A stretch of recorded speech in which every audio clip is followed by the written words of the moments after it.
جب آپ صلی اللہ علیہ وسلم نے حضرت علی رضی اللہ تعالیٰ عنہ سے فرمایا کہ یہ مانتے لوگوں کو واپس لٹا کر صبح آ جانا مدینے پر، تو قریش نے اس سلسلے میں کیا کہ آپ صلی اللہ علیہ وسلم کو اپنے پاس بلانے کے کسی طریقے سے ان کو نعوذ باللہ توبہ استغفار گرفتار کر لیا جائے۔ اس چیز کے لیے انہوں نے قریش کے لوگوں نے انعام مقرر کر دیا۔ کیا مقرر کر دیا؟ انعام مقرر کر دیا۔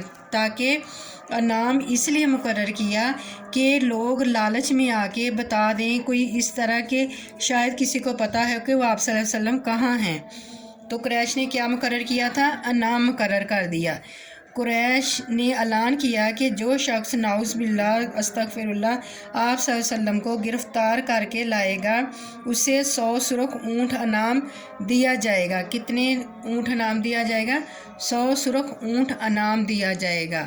اس کے لیے بہت سے لوگوں نے کوشش شروع کر دی کہ آپ صلی اللہ علیہ وسلم کو پتہ چلا سکیں کہ آپ صلی اللہ علیہ وسلم کہاں ہیں۔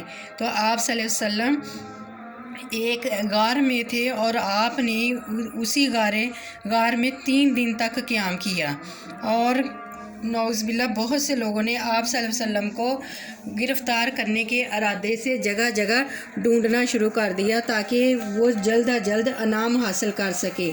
کون سا انعام؟ کہ جو گرفتاری کا انہوں نے انعام مقرر کیا تھا، سراقہ بن جشم۔ کون سا آیا تھا؟ سراقہ بن جشم۔ یہ جب غار کے کنارے پر پہنچا تو اس سے پتہ چلا کہ آپ صلی اللہ علیہ وسلم اس غار میں ہیں، تو اس کا اونٹ اس نے کوشش کی کہ وہ آگے بڑھے، لیکن اس کے گھوڑے کے جو پاؤں تھے وہ زمین میں دنس گئے۔ پہلی بار اس نے کوشش کی، پھر دوبارہ اس نے کوشش کی۔